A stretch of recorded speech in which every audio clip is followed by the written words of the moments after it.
Hoy hablaremos de El Salvador Prometido. En nuestra lección anterior también hemos aprendido cómo Adán y Eva desobedecieron a Dios. Su desobediencia trajo pecado y muerte al mundo, pero Dios todavía amaba a Adán y a Eva y les prometió que un día enviaría un Salvador al mundo. ¿Quién es el Salvador prometido? El Salvador prometido es el Señor Jesús. La palabra de Dios dice, y llamarás su nombre Jesús, porque Él salvará a su pueblo de sus pecados. Mateo capítulo 1, versículo 21. Antes que Jesús viniera, Dios le dijo a su pueblo que trajeran corderos para ofrecerlos como sacrificios por sus pecados. Cada persona tenía que ofrecer un cordero por sus propios pecados. El cordero moría por los pecados de esa persona. ¿Y qué les estaba enseñando Dios? Les estaba enseñando que algo o alguien tiene que morir por el pecado. La Biblia dice, la paga del pecado es la muerte. Romanos capítulo 6, verso 23. Dios también les estaba enseñando que un día su Hijo vendría para ser nuestro Salvador. Él iba a morir en la cruz por los pecados de todo el mundo. Él es el Salvador prometido.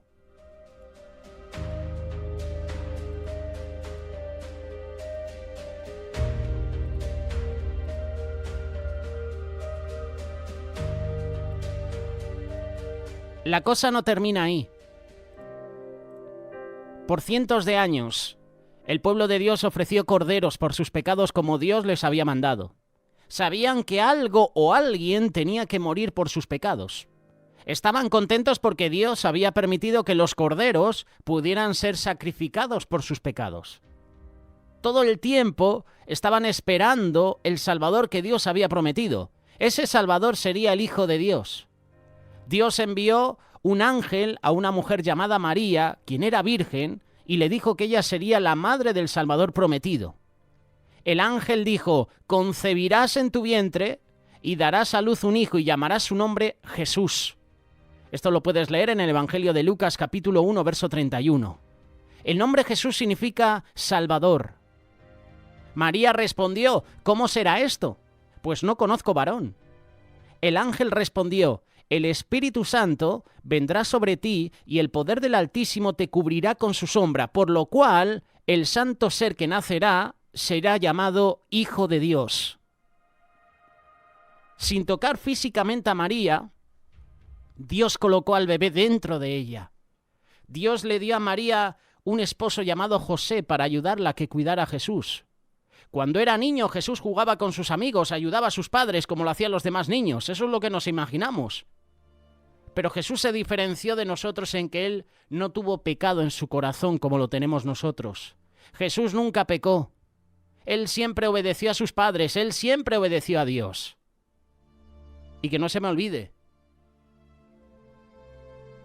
María tuvo más hijos. Jesús era el unigénito Hijo de Dios. Después de Jesús vinieron más. Y eso lo puedes leer en los Evangelios. Cuando Jesús tenía alrededor de 30 años, empezó a predicar y a enseñar.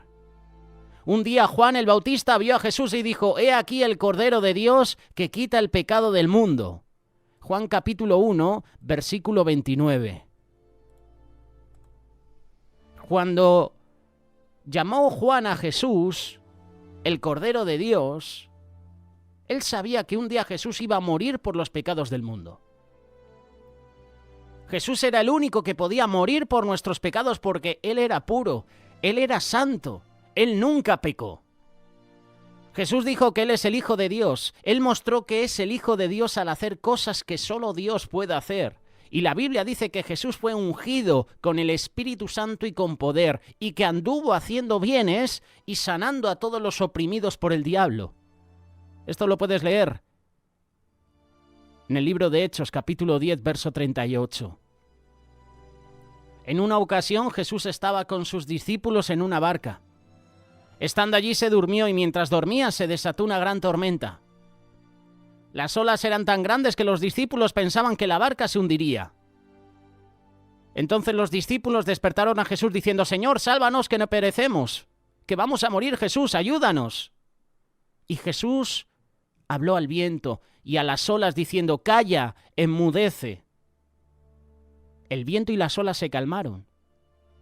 Los discípulos estaban asombrados y dijeron: «¿Qué hombre es este que aún los vientos y el mar le obedecen?». Te invito a que leas la historia al completo, Marcos capítulo 4, verso 36.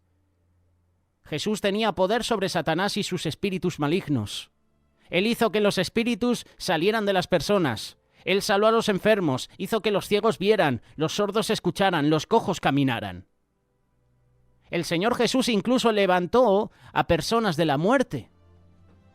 Un día una procesión de un funeral pasó junto a Jesús. Toda la gente estaba llorando. El único hijo de una viuda había muerto y lo iban a sepultar, y esta pobre madre no tenía esposo. Y además, fíjate qué cosas, su único hijo había muerto. Jesús le dijo a la mujer: «No llores». Y luego le dijo a su hijo que estaba muerto: «Joven, a ti te digo, levántate». El joven se sentó y empezó a hablar. La gente alabó a Dios diciendo: «Dios ha visitado a su pueblo». La historia la puedes encontrar en el Evangelio de Lucas, capítulo 7, versículo 11. Ahora llega la pregunta del millón. ¿Por qué vino Jesús? ¿Por qué Jesús vino a la tierra? La respuesta es porque Él vino para ser nuestro Salvador.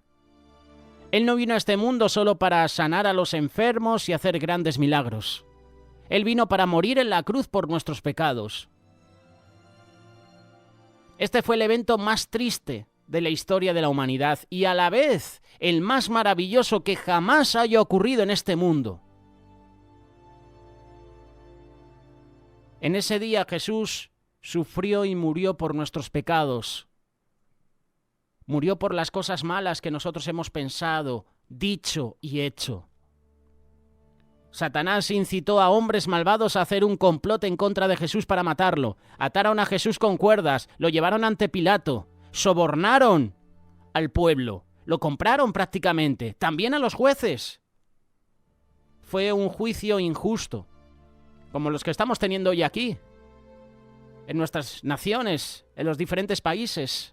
Sobornos, corrupción. Si ya en la época de Jesús hubo este tipo de juicio injusto, los fariseos, los romanos compraron al pueblo para que se decantaran por Barrabás, un homicida, un asesino. Si ya lo hicieron en la época de Jesús, ¿cómo no lo van a hacer en esta época? Que estamos todos corrompidos. Fíjate qué cosas. Escogieron a un asesino antes que a Jesús, que no mató a nadie, de hecho dio vida a todos.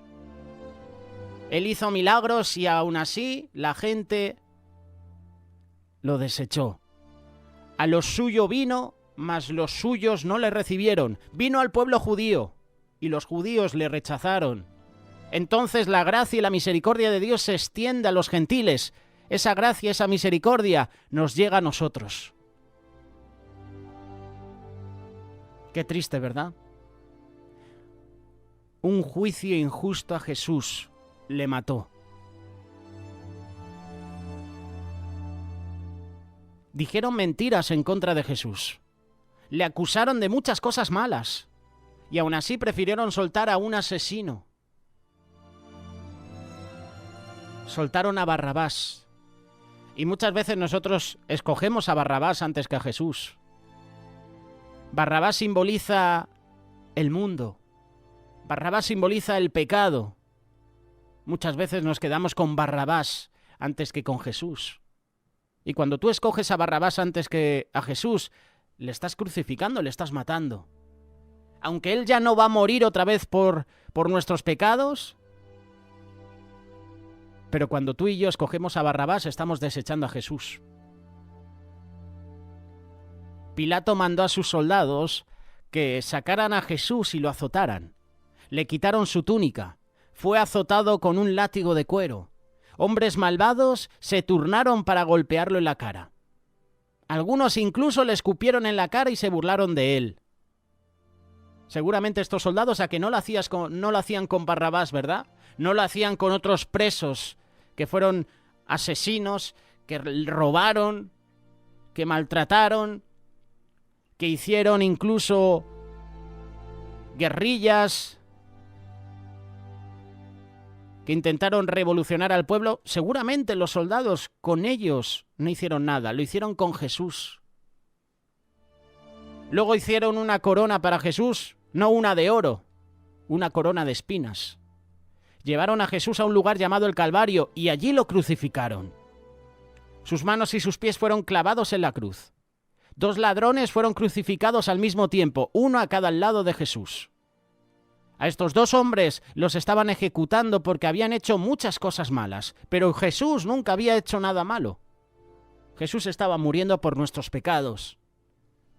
Al estar colgado en la cruz, Jesús podía ver a las personas que lo habían golpeado. Podía ver a los que le habían escupido en el rostro. Podía ver a los que lo habían clavado en la cruz. Pero Jesús los amaba a pesar de todo lo que habían hecho y oró por ellos. Jesús dijo: Padre, perdónalos porque no saben lo que hacen. Jesús oró por sus enemigos. Él quería que ellos fueran salvos. Y uno de los ladrones que fue crucificado con Jesús creyó en él. Confió en el Señor Jesús como su Salvador. Esto lo puedes leer en el Evangelio de Lucas, capítulo 23, verso 32, aunque en otros evangelios, no recuerdo en cuál, dice la palabra que los 2 ladrones injuriaban a Jesús. Es curioso, ¿verdad? En este evangelio, uno de los ladrones que fue crucificado con Jesús cree en él, confía en el Señor Jesús como su Salvador. Cuando ese hombre murió, fue a estar con el Señor Jesús en el cielo. El otro ladrón no creyó en Jesús, no fue al cielo. Se perdió para siempre. De esta manera respondemos a esta pregunta: ¿por qué vino Jesús a la tierra? Ahora respondemos a la última pregunta: ¿por qué murió Jesús? Esta es la pregunta más importante. ¿Por qué murió Jesús en la cruz? Te hemos dado la respuesta hace unos instantes. Él murió por nuestros pecados. La Biblia dice que Dios tomó todos nuestros pecados y los cargó sobre su Hijo. Todas nuestras mentiras, toda nuestra desobediencia, nuestras malas palabras, nuestro enojo, nuestro egoísmo, todos nuestros pecados fueron puestos sobre Jesús. Esta es la razón por la que Él murió. La Biblia dice: Jehová cargó en Él, es decir, en Jesús, el pecado de todos nosotros. Esto lo dice el profeta Isaías, capítulo 53, versículo 6. Isaías, enviado por Dios, ya profetizaba que Jehová iba a cargar en él el pecado de todos nosotros. ¿Qué es lo más importante que hemos aprendido en esta lección? Lo que tú y yo podemos aprender de esta lección, de una manera resumida, es que Jesús, el Hijo de Dios, murió por nuestros pecados. Él murió por mis pecados, Él murió por tus pecados. ¿Sabes por qué Jesús dio su vida en la cruz por ti? Pablo dijo: el Hijo de Dios me amó y se entregó a sí mismo por mí. Gálatas capítulo 2, verso 20. Tú también puedes decir esto. Ahora mismo lo puedes decir: el Hijo de Dios me amó y se entregó a sí mismo por mí. Jesús no solo murió por nuestros pecados, sino que resucitó de la muerte al tercer día. Él es nuestro Salvador. Él está vivo.